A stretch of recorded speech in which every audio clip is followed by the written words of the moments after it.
Mr. Chinedu, good morning. Let me have your reaction concerning what the Apicos said that IPOP is a terrorist organization. Yes, because if they say that IPOB is a terrorist organization, the indigenous people is are terrorists. Over 80 million Igbos are terrorists. Then Yorubas and Hausas are also terrorists.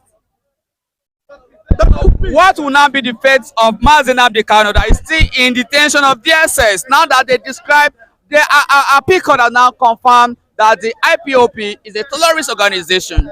The fact still remains that it's only in Nigeria that has proscribed IPOB. The Fulani-led judiciary under Yoruba mass administration is the only one that come out and proscribe IPOB. The United Nations, the international community, UK, America, Germany, France, top nations of the world have never proscribed IPOB. They are still functioning. We saw them in Finland. The Alexander Stubb of Finland proscribed them. Is it not a shame, a mockery of a nation that has fallen into gutters? A mockery of a nation that has dived into the well. A mockery of a nation that has been gas caked for burial. They keep on destroying and destroying and destroying. The more they continue in that angle, the more the Igbo discover the gold in Biafra. As simple as that. Nigeria created Biafra and they want us to deny the gold that we found in Biafra. If Gowon had known that he would have resorted to this, I think Gowon would have respected that agreement. But he never knew. He never saw that somehow, someday, this thing you are pushing these people to are going to turn to something that the whole world will celebrate, and to make them, put them at that global level of recognition. That is what it is today. Mr. Chinedu, it was former President Muhammad Buhari that kidnapped Mazen Abdikano. Also, it was the former president of Muhammad Buhari that also prescribed IPOP as a terrorist organization, the Federal High Court in Abuja.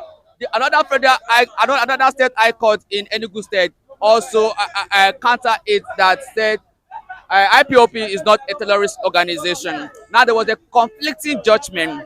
Now, last week, the police spokesperson was charged to court for defamation for calling Mazen Abdikano a terrorist with a sum of 20 billion naira. Could it be the reason why the federal government has to approach their people for them? Because after the state high court, the next court to go is the appeal court for them to decide on that very judgment. Now the appeal court have decided on that very judgment by prescribing the IPOP as a terrorist organization. Do you think is as a result of what Mazen Abdikano charged the police spokesperson for defamation? I think everything Nnamdi Kanu is doing is right. Nnamdi Kanu is at the point of having been in a very serious threat at this point in time, because this is exactly what the Northerners are asking for. This is the reason why Gumi said, the federal government should arm the Igbo youth to kill themselves. You can see the handwriting of the word. The pure Muslim ticket is a deceitful agenda to Islamize and the Igbo nation, to Islamize Eastern Nigeria, and that is what we are seeing today. They have already made it very clearly. Do you know that Sultan of Sokoto set up a panel to oversee the Sharia and the implementation of Sharia in the Southwest?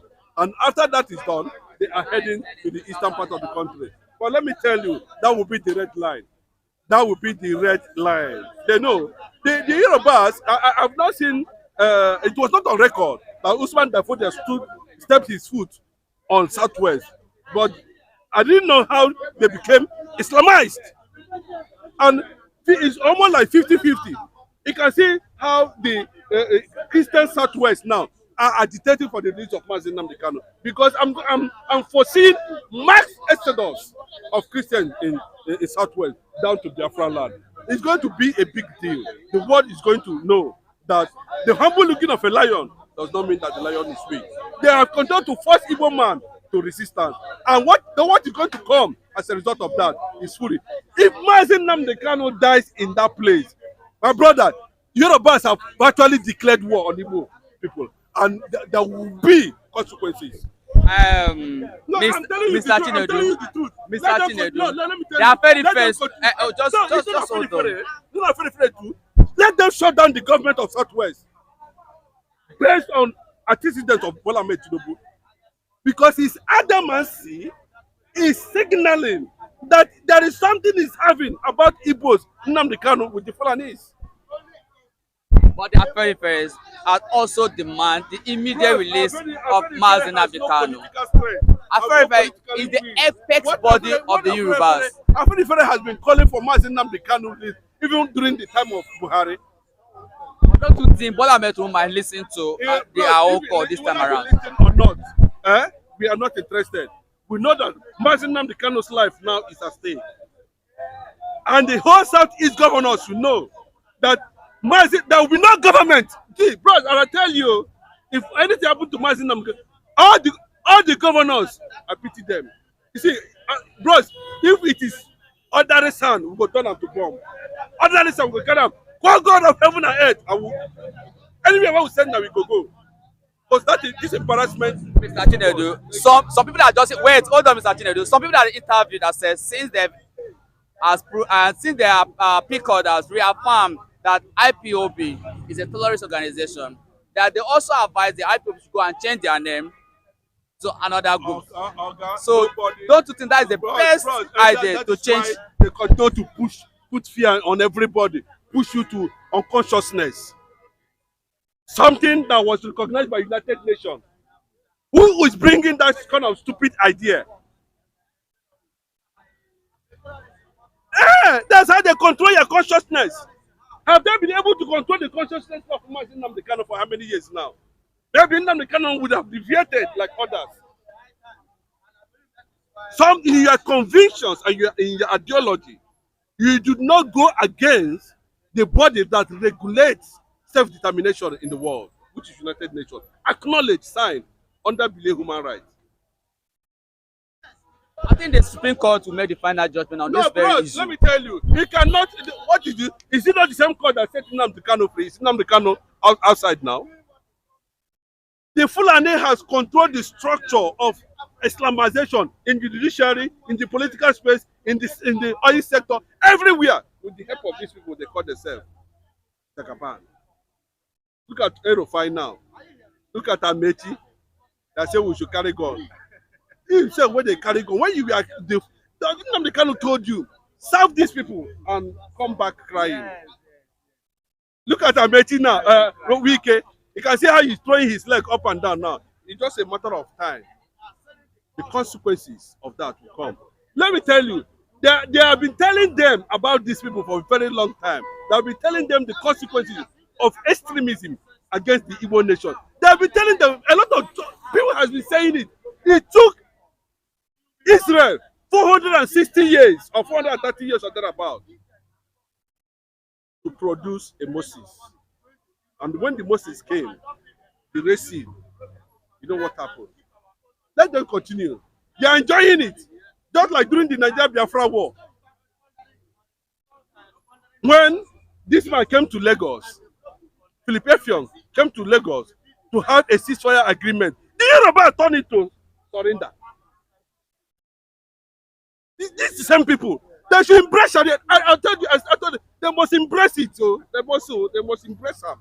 They must carry am for head.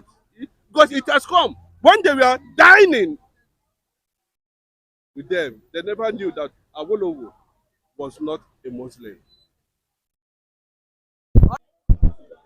All right, good morning, sir. This is 360 TV, sir.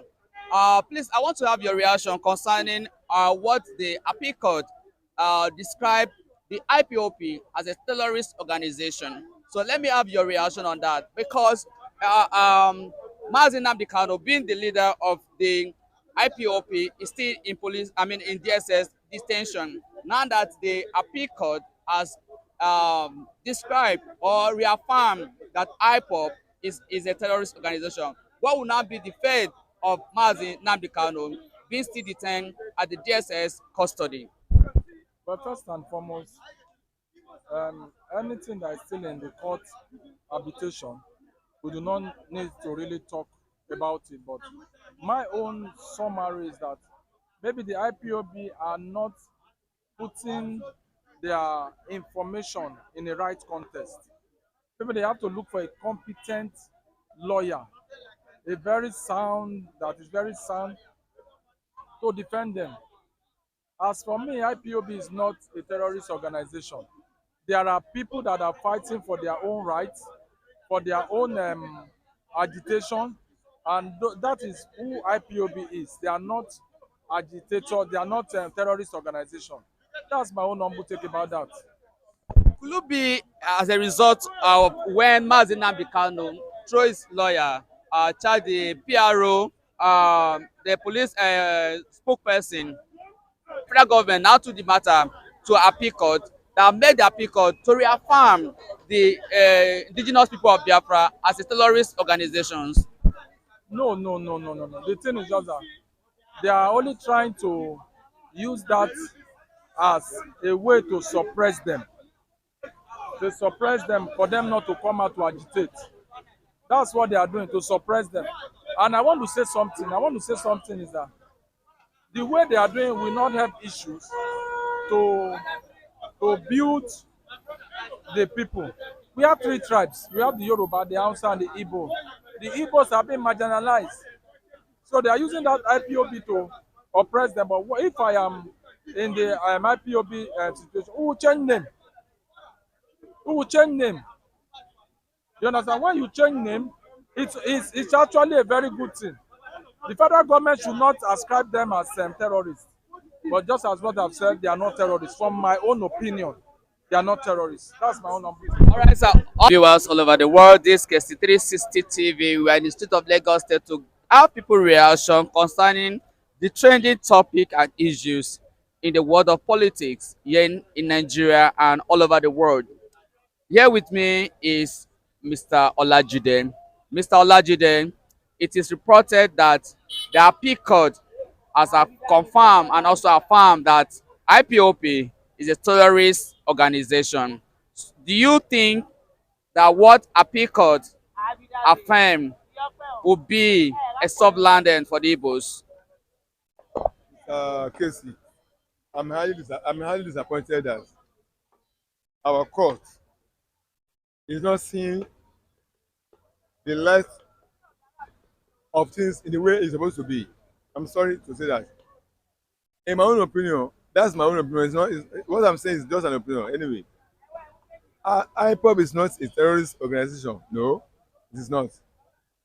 It is simply a human rights association that is fighting for the interests of their people. That's what it is. That's what I always taking IPOB to be. A human rights organization, freedom fighting organization that is fighting for the interests of their people. In a democracy, in a free world now, people have a right of self-determination. They have a right to express themselves. People have a right to choose and determine how they want to be, where they want to belong to. They have a right, individual has a right of existence determination of everything that has to do to his life within the law, within the human rights law. So Nnamdi Kanu that took up the challenge of the matter of his people and now agitating for correction of the imbalances, the grievances that he consider being meted out to their people. It should be treated differently. But the problem is this. I blame the science governors for this problem. They are the one that first of all go to your archive. They are the one that first of all came out and proscribed IPOB. Governors of the Southeast. So after that, we are following IPOB matters. No, in details. Governor of the Southeast was the first who came out and proscribed IPOB. After that, government Buhari now pronounced IPOB banned. Governor of the South, they are the one that played to the hand of that government. So now the people who should be blamed is the governors of the Southeast, right? They are the one that played it to the hand of federal government.